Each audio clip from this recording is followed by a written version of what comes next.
All right. Good morning and good afternoon, everyone joining us virtually for the 2020 Key Trends and Data for the global offshore wind industry. This is the first in a series of data releases and webinars that we're doing over the next month in the lead up to the Global Wind Report 2021, which will focus on wind power's role on the road to net zero. So we're starting off today. You might have seen our press release that went out a bit earlier this morning, which outlined all the great success of the offshore wind industry in 2020.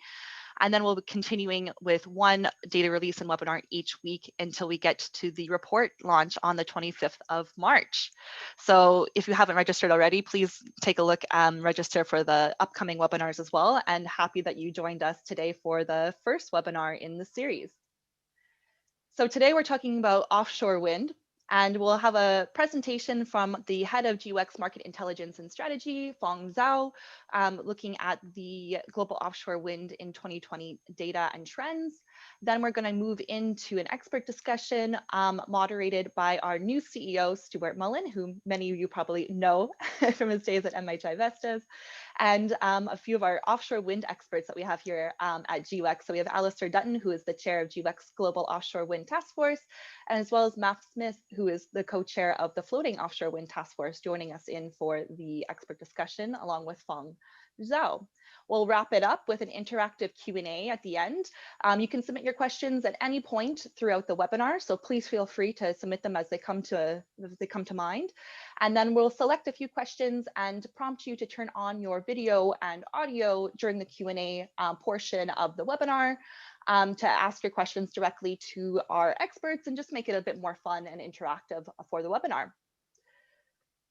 When you are putting on your audio and video for the Q&A, if your question is selected, you'll be able to select it here, just like any Zoom meeting. You can submit your questions here, and you can also, if you have any technical questions, you can submit them there. We have staff online to help with any technical questions as well. And you can select your camera input here. So that's enough of me. I'll hand it over to our head of market intelligence and strategy, Feng Zhao, who will take you through how the global offshore wind industry did in 2020. Thank you, Alisa. Good morning, Europe, and good afternoon, Asia Pacific. First of all, thank you for joining the road to Global Wind Report 2021. Today, it's the first webcast, as Alisa mentioned. This is the series webcast that we put together to support the launch of the flagship report released by GWEC. Today, right now, I'm going to take this opportunity to quickly work through amazing year we had in 2020. First slide. So last year, we all know by the time, almost the same time this year, we were started panic due to the COVID-19. No one believed, honestly, we could achieve big numbers here. On the screen, you can see path, the 6 gigawatt milestone. As a GWEC, we closely follow the industry. In April, we also launched last year the supply chain hubs and COVID-19. It's a surprise, to be honest, to see how resilient the industry it is, specifically for offshore. In the past year, due to the disruption of the supply chain and the travel ban in terms of the travel and also vessel operation, etc. So looking at the numbers itself, even though we say, okay, 6,067 megawatt, it's slightly lower than the previous year, 2019, which is the best year ever, accounting for 10% of new installation in 2019. But if everyone bear in mind where we are and where we still are today in terms of the pandemic, I think we have to give a big clap for all of the colleagues, companies, professionals engaged in the offshore industry. 6,067 megawatt. It's a big achievement from the industry perspective if we compare with other industry. So the performance for the global offshore industry in the last year was outstanding. The growth is mainly driven by my home country, China. Last year, China grid connected more than 3 gigawatt. That's the best year ever. In fact, China has been taking the lead in terms of the new installation. It's not the first year. It's already 3 years in a row. So looking at the studies after China, we have the Netherlands at the number 2 in new installation, followed up by another European market, that's Belgium. UK, Germany, traditionally very strong, specifically for the UK. A year ago, more than 2 gigawatt installed, but last year only 493 megawatt. It's mainly due to there is gaps between the execution of the project from Safety 1 and Safety 2. That's a low number in CY 2020 for the UK, but we believe that the market will pick it up very soon next year due to more projects are going to start coming online from this year, 2021. In Germany, we only have slightly more than 200 megawatt grid connected. That's really low numbers, and a lot of criticism has been made after the number has been released. There is mainly due to the uncertainty of the policy and really relatively poor pipeline in the near term. After Germany, we on the pie chart we have South Korea and Portugal. South Korea has grid connected 60 megawatt offshore project. In Portugal, we have 3 remaining unit floating turbine grid connected. In the last country on this pie chart, we have USA. United States installed and grid connected 2 unit of Siemens 6 megawatt DD in Dominican, Virginia demonstration project. So altogether, we have passed the 6 gigawatt milestone last year. Looking at the right side of the bar chart, you can see the cumulative installation. And again, the number passed 30 gigawatt milestone. Last year, we have something around 29.2 gigawatt. Looking at the rankings here, even though we say UK had a relatively bad year last year in 2020, however, in terms of total installation, the UK remain at the number 1 with nearly 30% of global market share. If we compare the same chart with last year, you can see the Chinese offshore market replaced Germany as the second largest one. So again, we can see, I think that's follow the trends we mentioned in terms of new installation. The Chinese offshore market has been speeding up since 2016. If they follow the current pace, it's not a surprise. Next year, for example, China will replace the UK as the number 1 market in terms of cumulative installation. Now let's take a look the trends in the past 5 years. Next slide, please. Looking at our GWEC Market Intelligence data focused on global offshore, where we can see the global offshore market has been growing significantly over the past 5 years, more than 100% growth. The bar chart just indicate where the majority of the growth came in. Europe remained as the largest wind market, and followed by Asia Pacific. Looking at the data internally, that will be disclosed, released together with our global wind report on March 25th. We will see European still hold 75% of the total global offshore wind installation, followed up by Asia Pacific, mainly by China, but we do record installation in Taiwan, Japan, South Korea.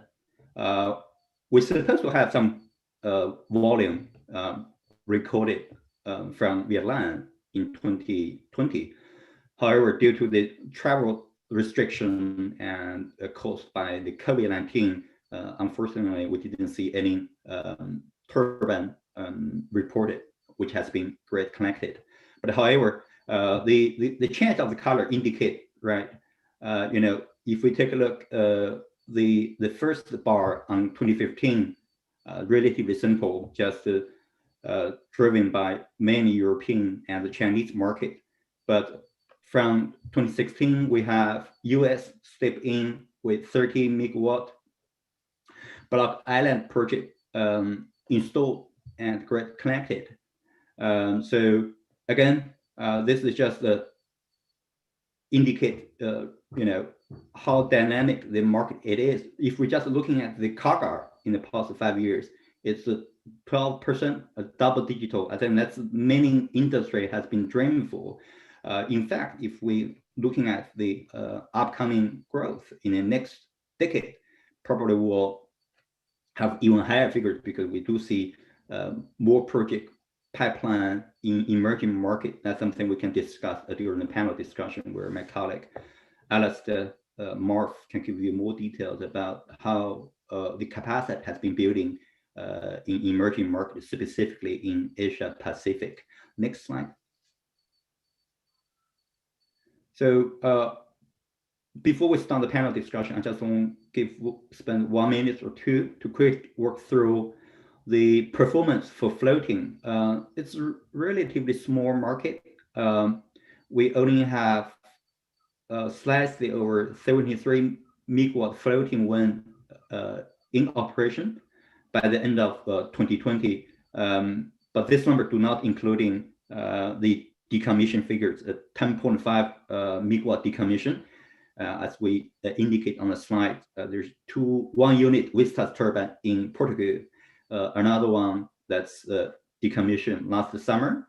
In Japan, that's one of the well-reported project. That's the Fukushima Forward project. This one unit of 7 megawatt Mitsubishi C-Andro turbine was decommissioned last year. And also in Germany, we have a very small scale 2 turbine floating project installed and passed the virtual turn test and decommission before the year end. So again, looking at the ranking, no doubt about right now, UK is taking the lead, followed by Portugal, and also in Asia Pacific right now, mainly in Japan. But looking at our own project pipeline for floating project under construction, and also project to be commissioned in the next 5 years, we are going to see more floating turbine will be built in European market together with the emerge of floating business in Japan and South Korea. So I'm going to stop here. This slide, I believe, which will be shared with the audience. Thank you so much for your attention. That's all the presentation about the statistics. Now let's move to the next stage. Over to you, Anissa. Thank you. Thanks so much, Fang. And indeed, really exciting year for the offshore wind industry, and especially for floating offshore. So now to talk a bit more about the trends in the sector and the hottest markets for offshore wind around the world, I'll hand it over to our esteemed panel of experts this morning. So as I said at the beginning, it'll be moderated by Stuart Mullen, GWEC's new CEO, with Alistair Dutton, the chair of the Global Offshore Wind Task Force here at GWEC, and Mav Smith, the co-chair of GWEC's Floating Offshore Wind Task Force. Just a reminder that if you have any questions for our panel, please submit them now, and we'll get you to turn on your video and audio during the interactive Q&A session at the end of the webinar. So over to you, Stuart. Yeah, thank you very much, Alyssa, and thank you, Alistair, Matt, and Fang for joining here for this panel discussion. It's been an interesting year in offshore, and so thanks, Fang, for running us through that. I guess that this panel session, I would like to break it down into three parts rather.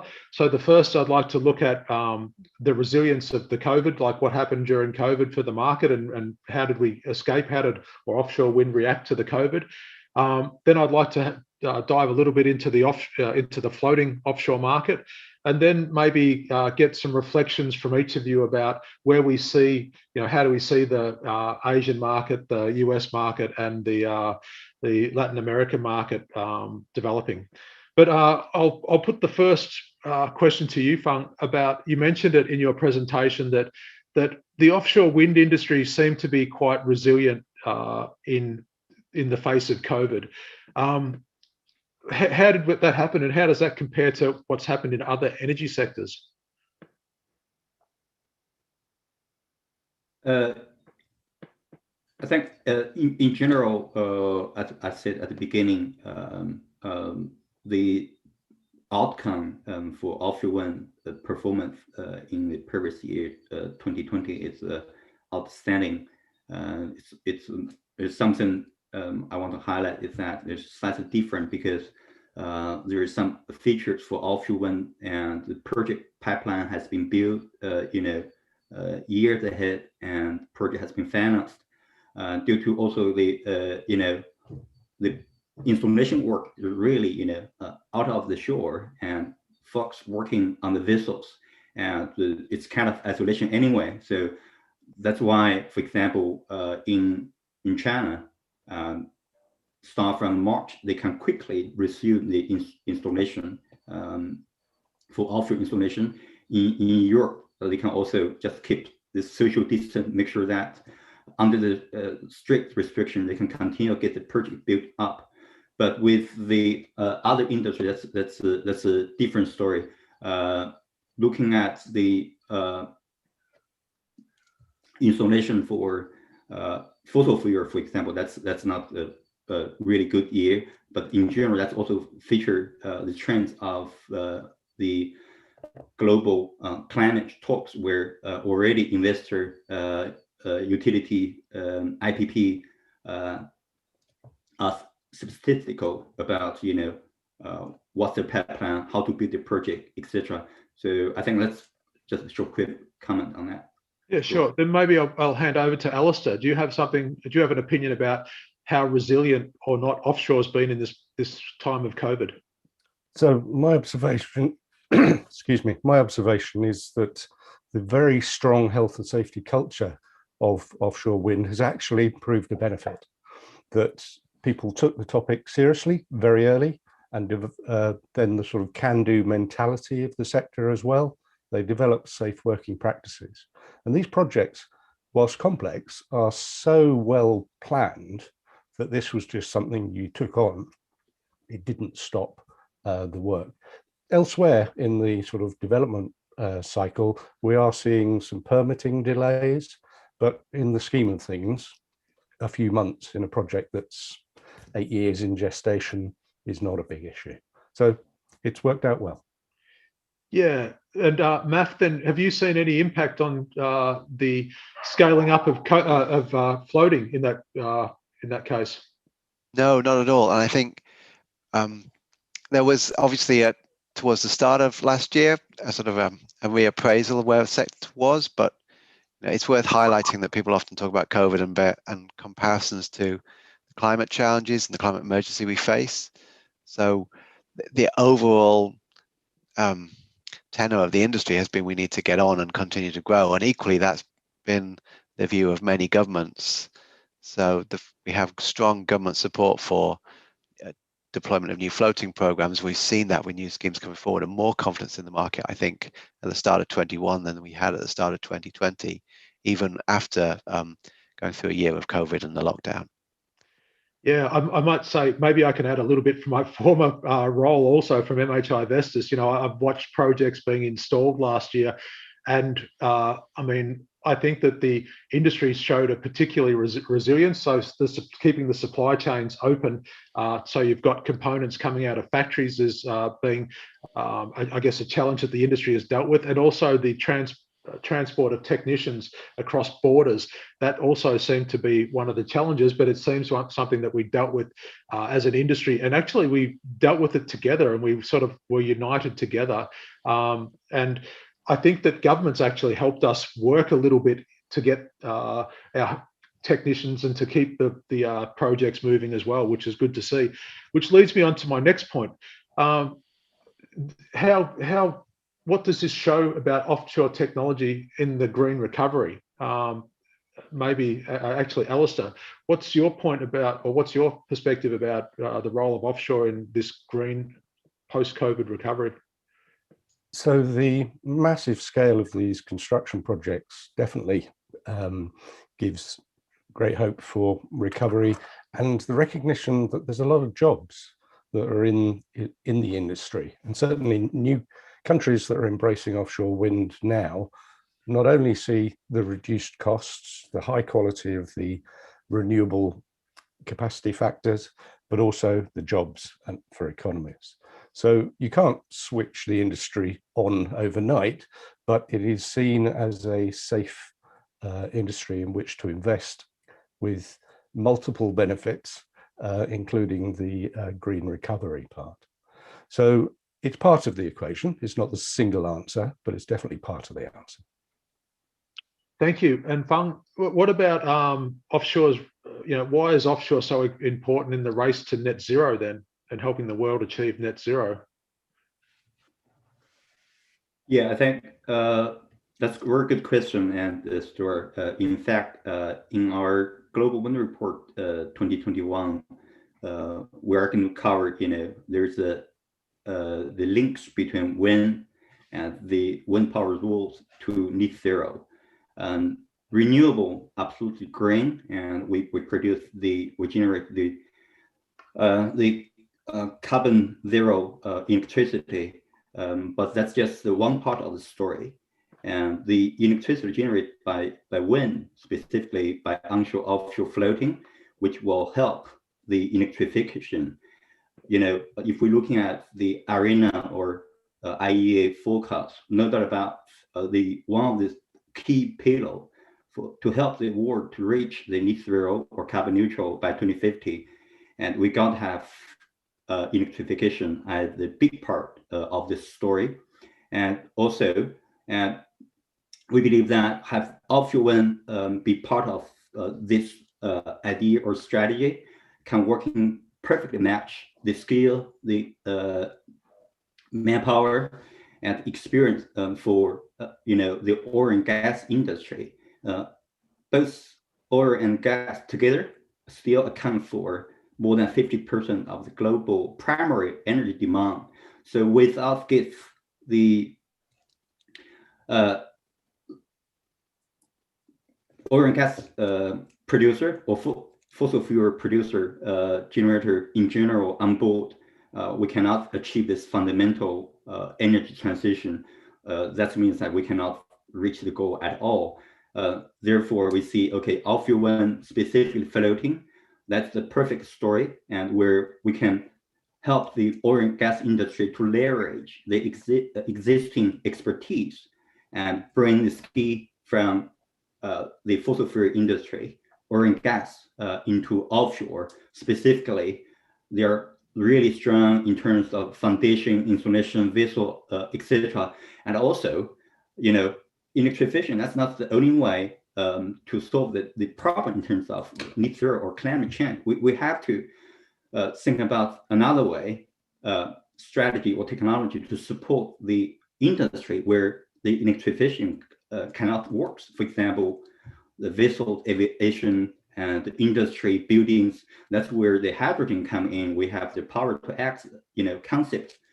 We can leverage, also the existing expertise or experience from oil and gas players, where they can, blend hydrogen generated by, offshore wind, floating wind, and into the gas pipeline. And the big players, the skill about cells, the channels, transportation, etc. So I can see offshore wind absolutely is good element here to support not just renewable but also help the oil and gas industry to come on board and to support and leverage their strengths to help the entire world to bring down, the carbon emission, the final goal, and to achieve the net zero target, Stuart.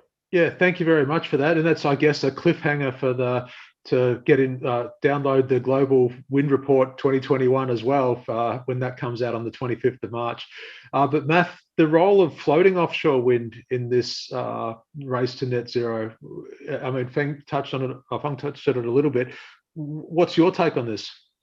Well, you can see we've got a sort of a half a step backwards, 2 step forwards type approach, with some schemes being decommissioned, but equally being replaced by larger schemes. So in the floating sector has moved now from test demos of single turbines to small but wind farms. And if you look at the forecast, and more of this will come out as we release the data and release the final report next month, you can see a rapid scale up in floating offshore wind now in multiple territories. So the next decade is going to be about commercialization. Between now and 2030, it's about how we scale up, learn, and bring costs down. And post 2030, so between 2030 and 2050, that's when we'll see rapid growth of 2050, and the longer term forecasts bear that out. And in multiple markets, floating is a better option than fixed.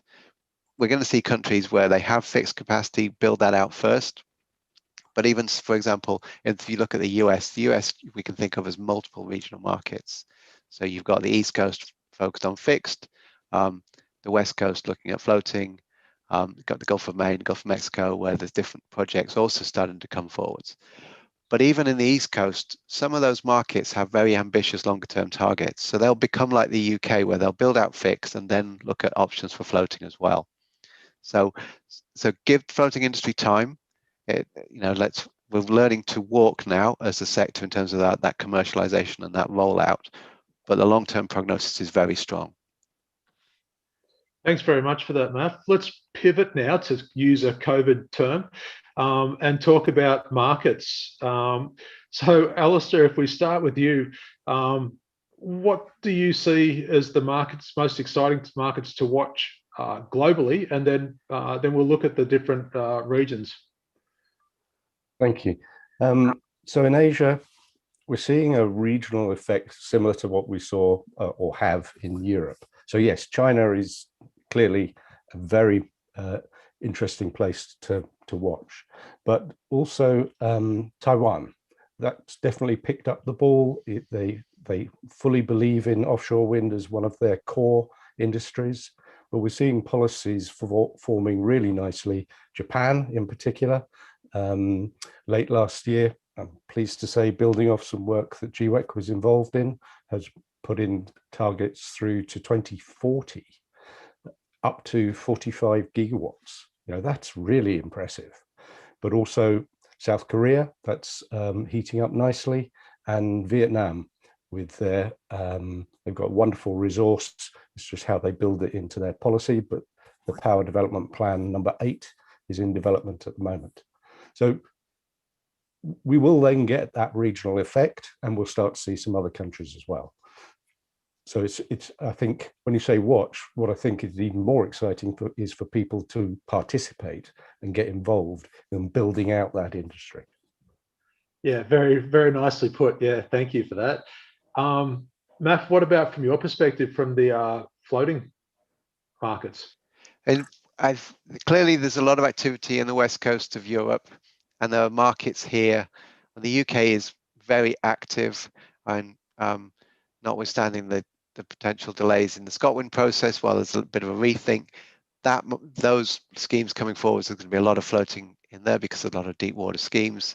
We've got in Scandinavia, France, Spain, Iberdrola announced major ambitions for the Spanish market. So Europe is hotting up and floating. West coast of US, California particularly, is looking at floating. We expect auctions programs this year in terms of leasing. And South Korea, obviously, as well as Japan, very interesting to see what they're doing. South Korea's got very big ambitions in offshore wind, both fixed and floating. And is focused on 4 areas, 2 of which have very, very good floating potential. So there's still more to be done in South Korea in the policy environment to get that right and make sure it works for floating as well as fixed, of course. But the appetite and the level of ambition in South Korea is very interesting to see. Thank you for that, Matt. Then Feng, maybe if we dive into a market now, a specific market for example, the US, we saw a change of president in the US, albeit reluctantly, and with the Biden administration now wanting to accelerate offshore, what's the role that you see for the US and what will happen under Biden's administration in the US? Yes, thank you for the question, Stuart. I think as I present at the beginning, we said, okay, the first project install is not there until 2016, and last year only 2 turbines installed. But if we're looking at diving into the project pipeline in the US, actually there are massive opportunity or project plan out there.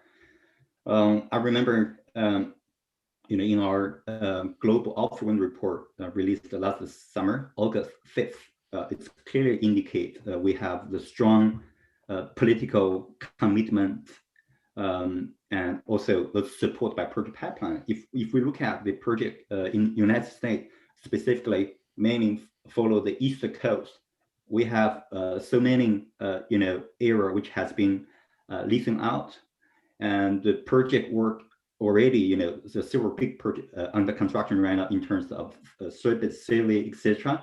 Very soon, we are going to see utility project will come online. I think without thinking about the new presidency, we already internally record around 25 gigawatt project supposed to be built by 2030. So now think about the target. Right now it's pushing by the Biden administration. I think that's simply in line that this is achievable. And the new push by the government on the federal agency regarding permitting, etc., this is absolutely going to speed up the process. I think we all know the Wanyard project right now, we do have a doubt. If you ask me the question a year ago, we don't know if this is going to be built by 2023, but this is absolutely doable now.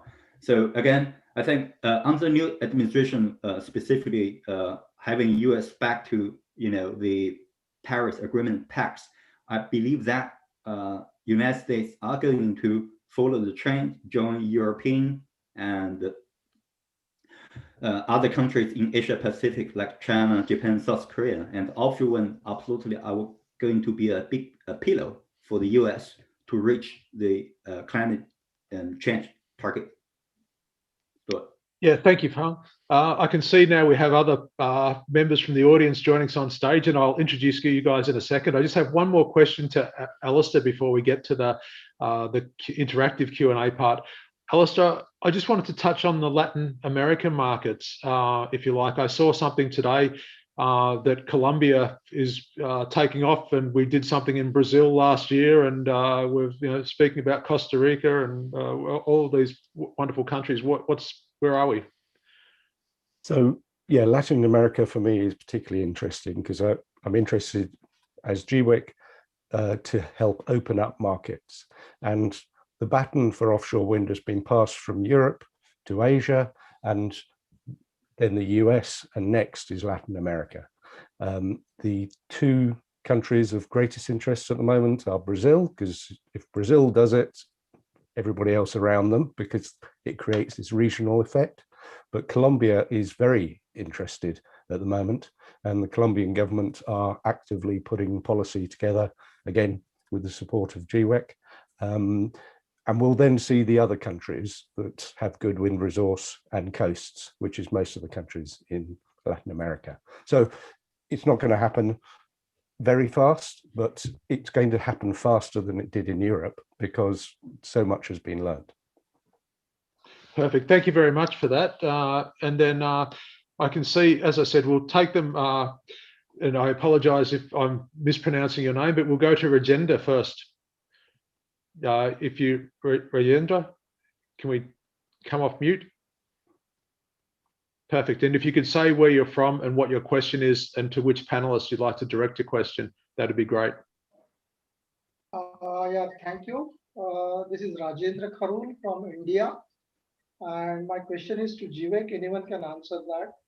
How do you see India progressing on offshore wind, post-wind assignment, which was carried out a few years back?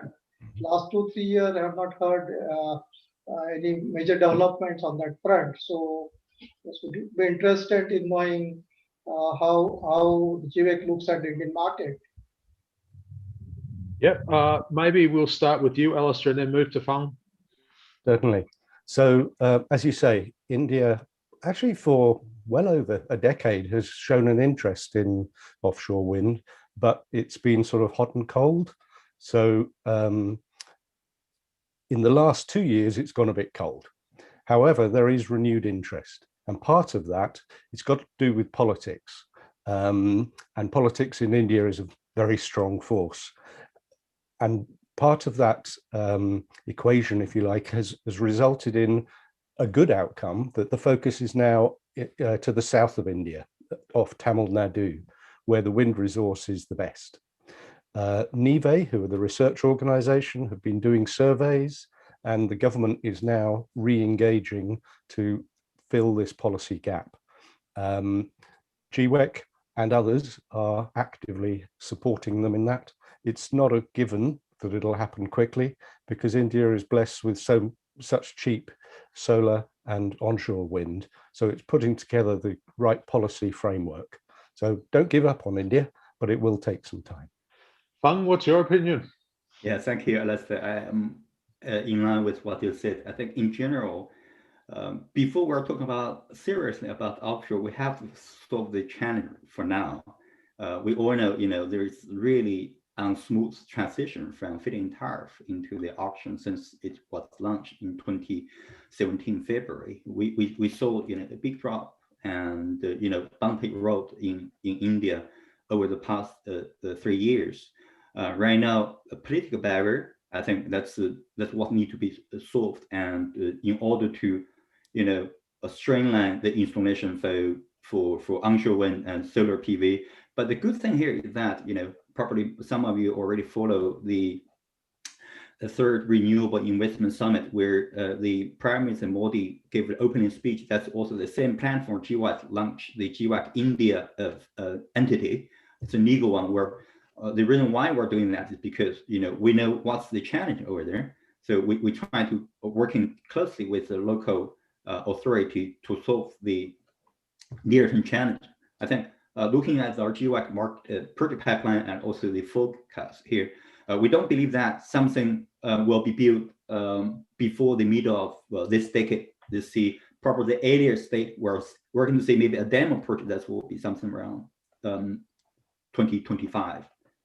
But again, as Alistair said, don't give up because there's big streams from, I think it's from the government, federal government level, and we can see working with all the GWEC board members and the component suppliers working with us. We know what's the next step. They are trying to build India as the next manufacturing hubs, not just for onshore or solar.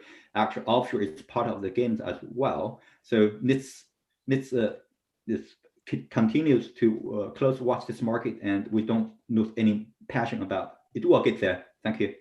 Yeah, thank you, Fang. And I'm glad you mentioned the efforts of GWEC India as well in that response, because we are having an addition focus. But thank you for your question, Rajendra. Thank you very much for joining on the stage. We'll move now to Eric. I believe, could you let me know where you're from and who the question is for, please? Yes, thank you very much. I'm Eric from the South China Morning Post in Hong Kong. I would like to ask some questions about the China market. So I think it will be mostly addressed by Mr. Feng. Can you give us a bit of what's your take on the outlook of the China offshore market for 2021? Do you expect another rush in installations because of the feed-in tariff regime? I think it's going to change by the end of the year. And do you expect any supply chain issues? I think on the onshore market, there has been like really huge growth last year. So do you think the supply chain is under some pressure to deliver? And then the second question is about, you mentioned that oil and gas players can join the offshore industry or even the onshore industry for wind to help reach net zero. So do you expect China's three big oil majors to have a strong pipeline on offshore or even onshore wind? And the third question is, you mentioned about the floating projects. So I don't see China being there. So I wonder when you may expect the first installation of floating projects in China, and what are the cost gap compared to the fixed projects now? Is there major challenges that need to be overcome? Thank you. Yeah, thank you for those series of questions, Eric. It's like a good journalist who always, ask one question and then have a whole lot of follow-up. So well done on that. Fang, over to you for the answer. Thank you, Eric, for your question. I will just quickly work it through, keep it short because we still have some audience on the line. 2021, no doubt about, I think we're going to continue to feel the heat from the market due to, as you already clearly mentioned that, by the end of this year, that's a cut-off line for offshore wind. What happened or experienced for onshore in 2022, in 2020 will be exactly, copied for offshore. So we have more than 3 gigawatt grid connected last year. We believe this year, it depends on what kind of methodology. If we follow the same methodology like, the NEA meant for onshore last year, for 2021, minimum 5 gigawatt will be reported, even more. So because at the end of 2019, we already have like around 10 to 12 gigawatt offshore project under construction already approved. Regarding the supply chain challenging, 2 years ago, a big concern about the vessels and the blades that has been well addressed and pointed out by the CTO, CEO from the big Chinese utility and turbine OEMs. But over the past 12 months, I think a lot of activity, new vessels has been delivered, and new blade facility for blades larger than 80 meters have been launched. Turbine OEMs with in-house blade production and leading blade producers, they all have the new facility commissioned along the east coast.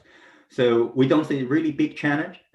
Instead, we will closely monitoring if there are any kind of drops of the market immediately after the peak in 2021. So again, for the after 2021, it really depends on the local or provisional policy. But for now, I think 3 gigawatt that could be possible from 2022 and slightly picking up, mainly due to the mature of the technology, the continued drop of LCOE. Oil and gas company, as I mentioned, we do have a chapter in our report to follow what the strategy in terms of carbon neutral net zero for big players around the world. We have 3 big Chinese oil company, and our colleagues based in Beijing already pulling a lot of data. So they are doing the right things. They are absolutely joining the European oil and gas company in terms of pipeline building in both offshore or renewable in general. So again, it's not a surprise for you. Probably you will see a more project commitment, maybe acquisition or even floating announcement will be built by oil and gas companies. There is also a cross-border cooperation initiative between, for example, like EDF or Total with the Chinese big oil and gas company, because they have been working together anyway for decades. The last question regarding floating, yes, sadly we don't have any floating installed from the slide, but we're going to see one 5.5 floating project be built in 2022. That's a project we'll use Mingyang turbine with. I think that's a China Three Gorges group. All right, I think that's my short question. Thank you. Yep. So thank you for that, Feng. And I realize that we have hit our time limit. For those of you that have to drop off with a hard ending, these this recording will be online from the GWEC channels, and we'll post it out. I would like to continue on with the panel to bring up Chen Fei and Jamie's question. So Chen Fei, if we get your question first, and then I'll take Jamie's question afterwards, and we'll put that to the panel, and then we'll just round it out. So Chen Fei. Right. So hi everyone. I'm Chen Fei. I'm based in London, but originally from China. I'm working for a company called CRU, which is a commodity analyst and consulting firm. So I'm a big fan of GWEC report, which we can see, or I can see from the report, there is a bullish picture about offshore wind globally. Frankly speaking, my question is kind of covered by Eric's already, which my question is about what's the supply chain constraint for the offshore given such a bullish picture. Perhaps I will be slightly just more specific to be a little bit more representing my industry, which is wire and cable industry. What we know is for the offshore wind, you need export cable, inter-array cable for connections. And normally it takes about 2 to 3 years to build a new capacity. At the same time, those clients are quite localized. Either there's 3-5 in China or 3-5 in Western Europe, but that's it.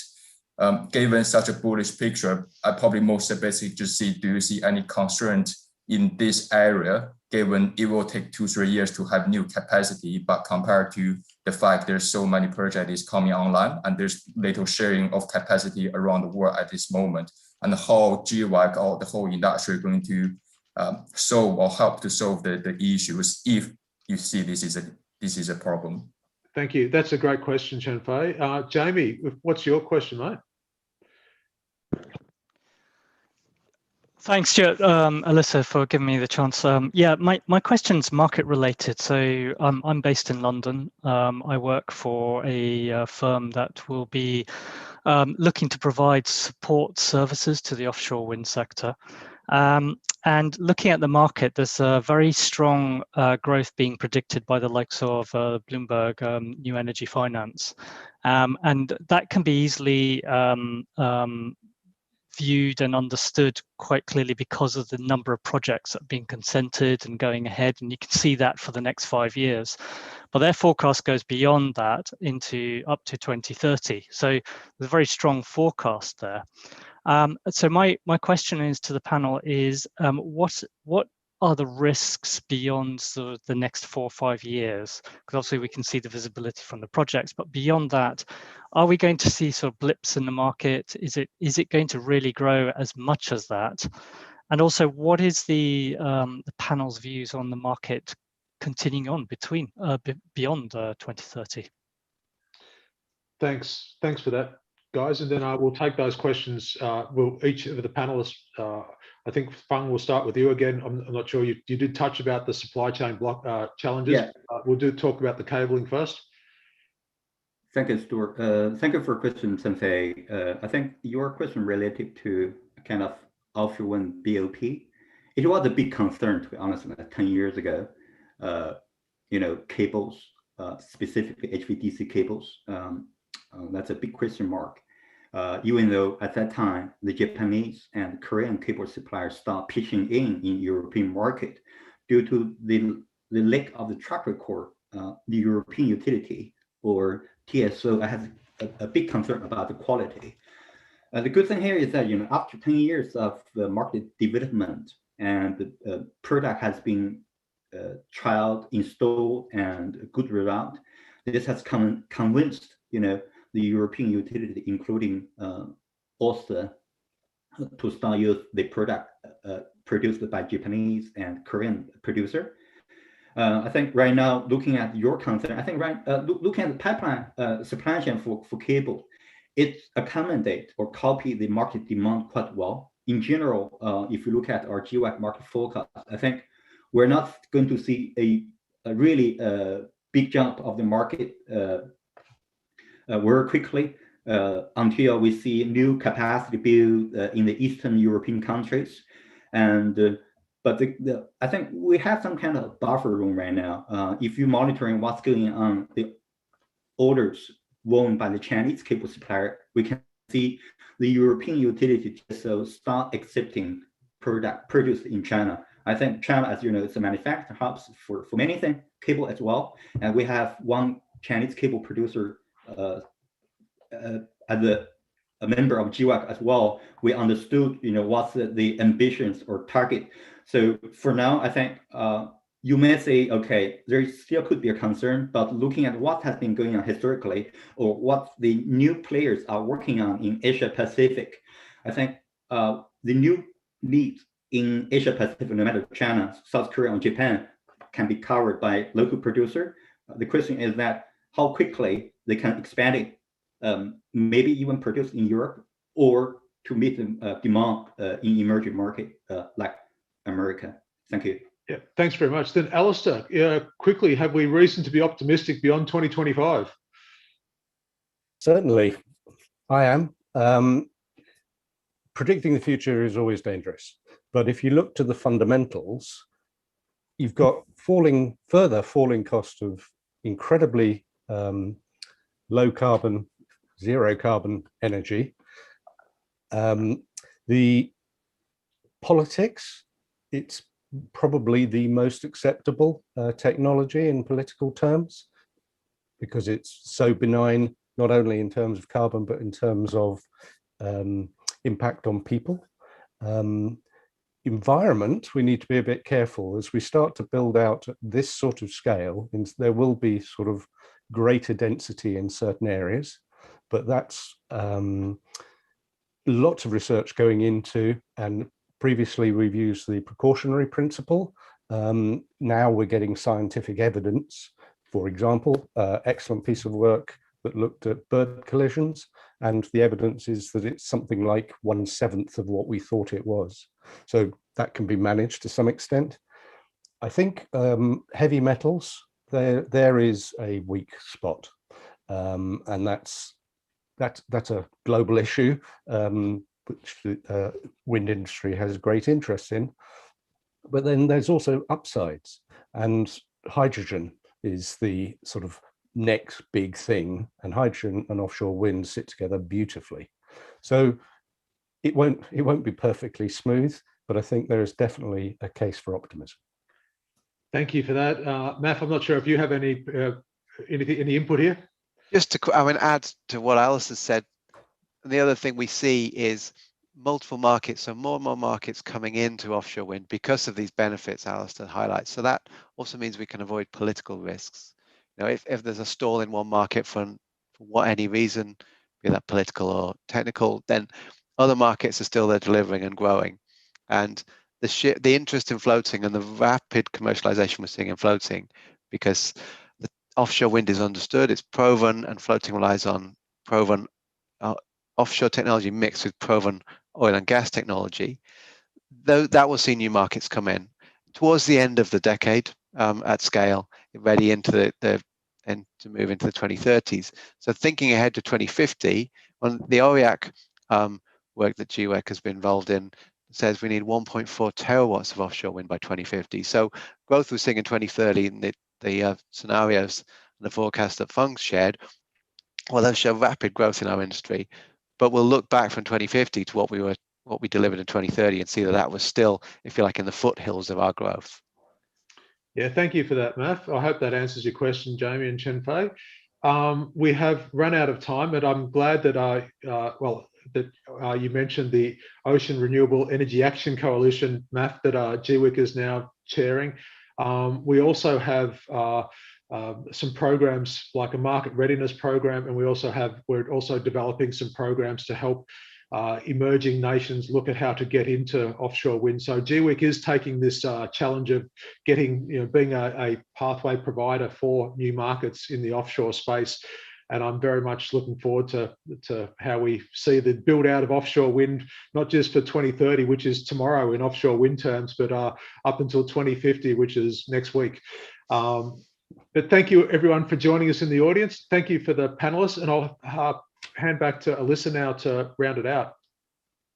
Thanks so much, Stuart, and to all our panelists. That was a super interesting discussion. We covered a lot in under an hour. So there's a lot of questions that went unanswered. If you do have any other questions for our panelists, please feel free to reach out to us. If you go to the GWEC website, all the contact details for each of the panelists are on the Meet the Team page. So you can always reach out to us for more information. And we have also a lot of really great resources for offshore wind on our website. So that was our first data release in the run up to the Global Wind Report. Next week, we're doing a data release and webinar on Africa and the Middle East, which is a really exciting region and with high massive potential for wind power. So that'll be next Thursday, followed by the Americas and the Caribbean the following Thursday, then the Asia Pacific, and then finally our Global Wind Report 2021. If you scan that QR code there, you can find out more information on each of these data releases and webinars. Otherwise, please feel free to contact me. I've left my email and phone number there. Feel free to reach out if you have any other questions. And thank you so much for everyone joining us this morning. And I hope you have a great rest of your day. Thank you, everyone.